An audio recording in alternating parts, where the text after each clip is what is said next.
સુરજભાઈ ધામેલિયા ના જાય છે ને કાંઈ અમને આવ્યા નથી કોઈ દી પૂછવા પાણીનું નથી પૂછ્યું કાંઈ પૂછ્યું નથી ભાજપવાળા આ તમે જે દ્રશ્યો જોયા તે સુરતના વોર્ડ નંબર 3 માંથી સામે આવ્યા છે, જેમાં સ્થાનિક મહિલાઓએ ભાજપના કોર્પોરેટરના ઘરનો ઘેરાવો કર્યો છે. મહિલાઓનો આક્ષેપ છે કે તાજેતરમાં જે ભયંકર વરસાદ પડ્યો તેના કારણે પાણી ભરાઈ ગયા હતા અને આ કારણે અમને ઘણું નુકસાન થયું છે. સાથે જ પીવાનું પાણી નથી, ખાવાનું નથી અને હજુ સુધી ધારાસભ્યએ અહીં મુલાકાત પણ નથી લીધી. ચૂંટણીઓ વખતે વોટ લેવા છે અને ત્યારબાદ પોતાના ખિસ્સા ભરવા છે. બિલ્ડરો સાથે ધારાસભ્યની મિલીભગતથી ખાડી પર બિલ્ડરોએ દિવાલો બનાવી, જેના કારણે વધારે પાણી આવ્યું છે અને હવે આ પાણીના નિકાલની વ્યવસ્થા કરવી જોઈએ. આમ સુરતમાં વોર્ડ નંબર 3માં મહિલાઓ ભારે આક્રોશમાં દેખાઈ રહ્યા છે. આવો આપણે સૌપ્રથમ સાંભળીએ એ આક્રોશિત મહિલાઓએ શું કહ્યું છે. એટલું નુકસાન એટલું થયું છે, કોઈ ધારાસભ્ય આવ્યા નથી. તો અમે વેલજીભાઈને ફોન કરીને કીધું કે ભાઈ આપણીને કેમ કોઈ આવ્યું નથી, પીવાનું પાણી નથી, ખાવા નથી, છોકરાઓ નાના હોય તો કાંઈ દેવાનું નથી.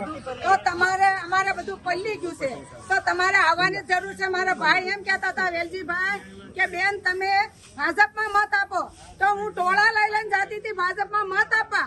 તો કેમ અત્યારે કોઈ દેખાતું નથી અને કેમ કોઈ આવતું નથી, કોઈ જોવા નથી આવ્યું, કોઈ પાણી પર દેવાની બોટલ નથી આપી અને અમે કાલના ટાઈમનો હેરાન થાય છે તો પણ કોઈ જોવા નથી આવ્યું. અમે અત્યારે સુરેશભાઈ ધામેલિયા મારી ઘરે આવીને ચા પાણી પી ગયા હતા, ત્યારે મેં કીધું હતું કે સુરેશભાઈ પાણી આવશે ત્યારે શું થશે. મને કે વરસાદ આવે તો ને, તો એટલું બોલ્યા હતા સુરેશભાઈ કે મેં એવું બોલાય કે પાણી આવે તો એમ. વરસાદ તો વરસવાનો જ હોય, ખાડીનું પ્રમાણ છે. આ દિવાલ બાંધી છે, દિવાલને તોડવાની છે. આ દિવાલ બાંધી પછી અમારા અહીં કયા હાલ થયા છે ભાજપને ખબર નથી. આ જોઈ જાવ અહીં આવીને હું છું છે હું નહીં. આ બાર બસાને ખાવા પીવાનું કાંઈ નથી. એટલું તમે અત્યારે બધું થઈ ગયું છે, ધોલ મકાલ થઈ ગયું છે. તમે જોવો જરા અહીં આવીને આવી ડોકાતા નથી કોઈ.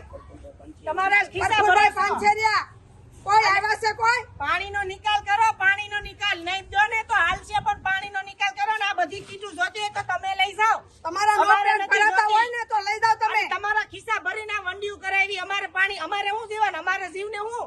તમે તો તમારી એસો આરામ કરી લીધા. અમારે છોકરા પાણીના તલખા મારે પાણી નથી મળતા અને 1000 રૂપિયા લોલીપોપ નો ખવડાવતા કોઈ. 1000 રૂપિયાના સંપલ નથી આવતા. ભાજપ જોતી નથી ને આવતાય નહીં. આવતા જ નહીં આ બાજુ મહેરબાની. અને ડોકું કાઢવા તો આવું પડે કે નહીં? અહીંયા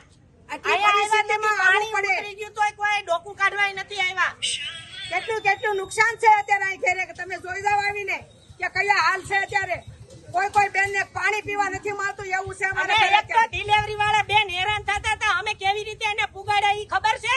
અહીંયા ડોકું કાઢવા આવો, અહીંયા જ રહ્યો છો કે આઘા નથી દેતા. સુરેશભાઈ ને ફોન કર્યો તો તોય નો આવ્યા કે તમારું વાહન અહીં મોકલો, અમારે લઈ જવા છે દવાખાને, છતાંય નો આવ્યા. અમે કેવી રીતે એને પોગાડ્યા દવાખાને? સરકારે હોડીની વ્યવસ્થા નથી આપી કે ફ્રૂટ પેકેટ પાણીનું પીવાનું પાણી પુગાડી એમ. અહીંયા આવો, અમારે તમને અહીંયા અમારે મોજૂદ જોઈને આ બધું બધા કીધું તું ને કે પાણી આવશે ને તો હું અહીંયા આવીશ. કેમ આવ્યા નહીં? ક્યાં ગયા છો અત્યારે? હંગરાઈ ગયા છો બધી. કોઈ આવતું નથી અહીંયા, કોઈ એટલે કોઈ આવ્યું નથી. હા, તમારું શું કેવું છે? શું કેવું છે? બોલો જેને જે બોલવું હોય બોલી બધાનું બગડી ગયું છે. અનાજ વગેરે કઈ ખાવાનું નથી. તો અમે હું ખાઈને પલ્લી ગયું છે, ખાઈ હું બાર. છોકરા નાના રોવે છે, દૂધ વગરના રોવે છે. ત્યાં લેવા જાવ સાવર નહીં, કોઈ વસ્તુ નથી ઘરમાં. તમે એકવાર તમે આટો મારીને આ વસ્તુ અમુક તો પાણીમાં તણાઈને વહી ગઈ હોતે. અને હવે અમારી સોસાયટીમાં ઈ બાને મત ના બાને કોઈ દી આવતા નહીં. કોઈ દી આવતા કે ભાજપ માં આપો કે કોંગ્રેસ માં આપો. અને આ વેલજીભાઈ ને તમે પૈસા ખવડાવ્યા ને એટલે ઈ કામ નથી કરતા. એને અમને તમારી કોઈ તાયના કે ન્યા હાલો રાતે 12 વાગે કે ન્યા હાલો મત અડધી રાતે સાંડલા કરવા આવ્યા તમને. પૈસા ખવડાવ્યા છે ને ખિસ્સામાં પૈસા નાખ્યા છે.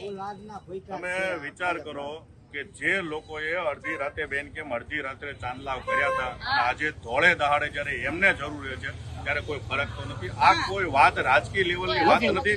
આ છે લોકોની મૂળ પીડા છે કે જ્યારે એમને જરૂર છે ત્યારે કોઈ વ્યક્તિ અહીંયા હાજર નથી, અને જે રીતે સિસ્ટમમાં અંદર રહીને જનતાને લોલીપોપ આપવાની વાતો કરે છે, લોલીપોપને બદલે ખરેખર અહીંયા પરિવારો એકદમ મધ્યમ વર્ગ અને મધ્યમ વર્ગથી નાના વર્ગના પરિવારો રહે છે. કોઈ એવા પૈસાદાર વર્ગના લોકો નથી. કેટલાય લોકો ભાડે રહેતા છે, એમના ભાડા ભરવાની પરિસ્થિતિ આજે નથી.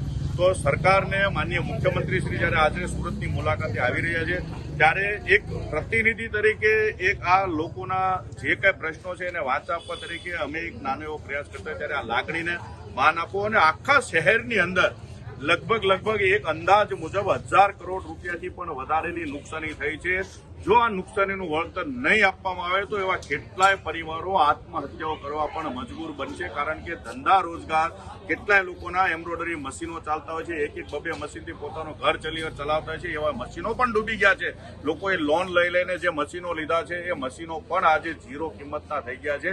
અને એ પરિવાર જ્યારે આર્થિક રીતે બેહાલ થઈ જશે ત્યારે એમની પાસે આત્મહત્યા કરવા સિવાય કોઈ ઓપ્શન નહીં વધે. તો સરકારને વિનંતી છે કે કરોડો રૂપિયાનું જે ફંડ હોય છે એ ફંડમાંથી યોગ્ય વળતર આ સુરત શહેરની જનતાને તમામ જે પણ જગ્યાએ નુકસાન થયું છે એનો યોગ્ય સર્વે કરવામાં આવે, અને જેટલી ઝડપથી એટલે કે અથવા તો બની શકતું તો આજને આજ તમે એવી જાહેરાત કરી દો કે તાત્કાલિક ધોરણે સર્વે કરી 7 દિવસની અંદર અમે યોગ્ય વળતર આપીશું, જરૂરિયાત મુજબનું વળતર આપીશું, એવી અમારી માંગણી છે. આપ સૌ આ વાતને સાંભળજો એવી વિનંતી. તો વાત કરીએ સુરતની, તો સુરતમાં તાજેતરમાં ખૂબ ભારે વરસાદ પડ્યો હતો અને આ કારણે સુરતના વિવિધ વિસ્તારો એ બેટમાં ફેરવાઈ ગયા હતા. વાત કરીએ પોદાર આર્કેટની, તો પોદાર આર્કેટમાં પણ જે મોબાઈલની દુકાનો આવી હતી તે પણ પાણીમાં ડૂબી ગઈ હતી. અને આજે નાયબ મુખ્યમંત્રી હર્ષ સંઘવીએ આ દુકાનના જે વ્યાપારીઓ છે તેમની મુલાકાત લીધી છે. આ ઉપરાંત સુરતના જે અન્ય વિસ્તારો છે ત્યાં પણ પૂરની સ્થિતિ સર્જાઈ હતી.